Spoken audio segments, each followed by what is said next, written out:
नमस्कार। आज हम एक दिलचस्प कोर्ट रूम मामले की तह तक जा रहे हैं। ये एक उद्योगपति की हत्या का केस है। हाँ, और जो स्रोत हमारे पास है वो दिखाता है कि कैसे शक की सुई पहले एक जॉकी पर जाती है, लेकिन कहानी में कई मोड़ हैं। बिल्कुल। हमारा मकसद है इस केस की परतों को खोलना, सबूतों को देखना और समझना कि सच्चाई कैसे सामने आई। और ये भी कि शुरुआती सबूत कई बार कितने भ्रामक हो सकते हैं। चलिए शुरू करते हैं। तो कहानी है उद्योगपति माइक भुल्लर की। उनकी हत्या उनके फार्म हाउस के अस्तबल में हुई थी। सुनने में आया कि उन पर कोई 2000 करोड़ का भारी कर्ज था। हाँ, और अफवाहें थीं कि वो शायद देश छोड़कर भागने की फिराक में थे। और पहला शक किस पर गया? उनके जॉकी रूमी दस्तूर पर। जी, वजह ये बताई गई कि भुल्लर ने रूमी पर आरोप लगाया था अपनी ही घोड़ी खातून उसको ड्रग्स देकर रेस हरवाने का, रेस फिक्सिंग का। हाँ, और इस शक को पुख्ता करने के लिए एक गवाह भी था, मॉन्टी। वो भी एक जॉकी है। उसने कहा कि उसने रूमी को हाथ में बंदूक लिए भागते देखा था। और पुलिस को जो बंदूक मिली मौके से, उस पर रूमी की उंगलियों के निशान भी थे। तो यहाँ तक तो लगा कि मामला बिल्कुल साफ है।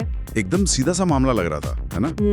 लेकिन फिर एंट्री होती है वकील केडी पाठक की। हाँ, पाठक को रूमी की बेगुनाही पर यकीन था, खासकर जब उन्हें ये पता चला कि रूमी ने तो पहले उसी घोड़ी खातून की जान बचाई थी।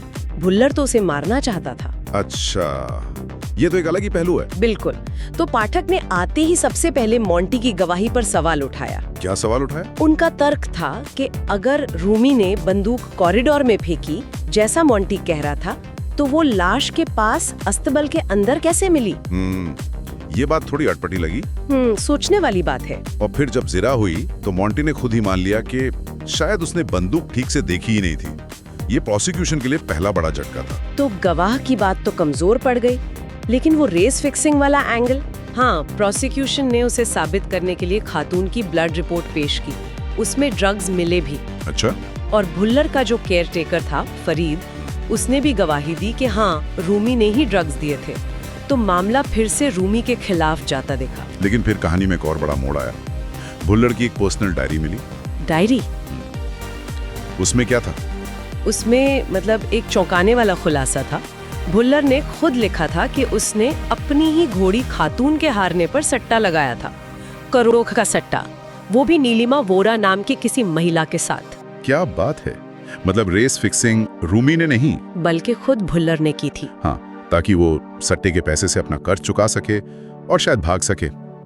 तो रूमी के खिलाफ जो मकसद बनाया गया था वो तो खत्म ही हो गया। बिल्कुल। और इसके बाद पाठक ने कोर्ट में जो किया वो तो और भी नाटकीय था। उन्होंने घोड़ी खातून को ही गवाह बना दिया। घोड़े को गवाह?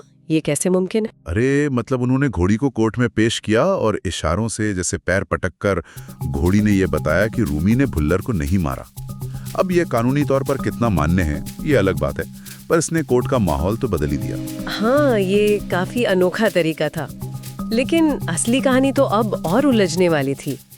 जांच जब उस नीलिमा वोरा तक पहुंची जिसके साथ भुल्लर ने सट्टा लगाया था। हाँ, कौन थी वो? पता चला कि नीलिमा वोरा कोई और नहीं बल्कि रूमी की पत्नी सोनिया दस्तूर ही थी। वो नीलिमा बनकर जी रही थी। अरे बाप रे, ये तो बहुत बड़ा ट्विस्ट है। और ये भी पता चला कि सट्टे का आइडिया भुल्लर को सोनिया ने ही दिया था, और वो भुल्लर के कॉम्पिटिटर खन्ना उसके साथ भी मिली हुई थी। धोखे के ऊपर धोखा। तो फिर कातिल कौन था? सोनिया ने क्या कहा? सोनिया ने इल्जाम फरीद पर डाल दिया, जो केयरटेकर था। कहा कि वो पैसे चुराने के लिए अस्तबल में छुपा था और उसने ही हत्या की। लेकिन पाठक ने ये झूठ भी पकड़ लिया होगा। बिल्कुल। सोनिया ने बातों बातों में जिक्र कर दिया कि अस्तबल का एक दरवाजा टूटा हुआ था।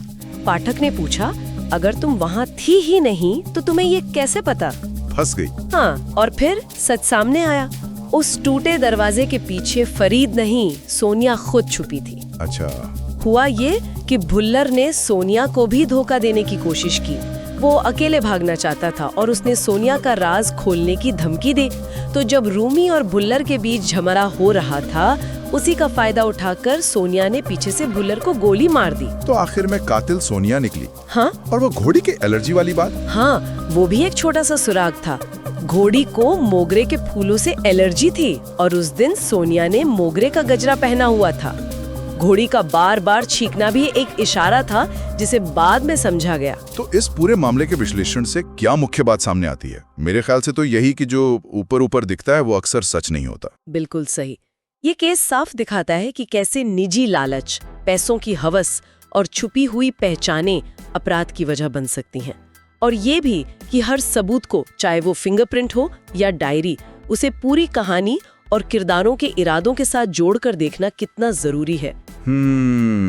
पाठक ने बाद में ये भी माना था कि घोड़े वाली गवाही असल में एक मनोवैज्ञानिक चाल थी। अच्छा, मतलब वो प्री प्लान था। हाँ। उसका मकसद असली दोषियों पर दबाव डालना था ताकि वो घबराकर सच उगल दें। वाकई ये सोचने वाली बात है कि जब धोखे की इतनी परतें हों तो किसी भी गवाही या सबूत पर आंख मूंद कर भरोसा नहीं किया जा सकता। शायद किरदारों के असली इरादों को समझना ही सच्चाई तक पहुंचने की सबसे अहम कुंजी है ना? बिल्कुल, इरादे समझना बहुत जरूरी हो जाता है ऐसे मामलों में।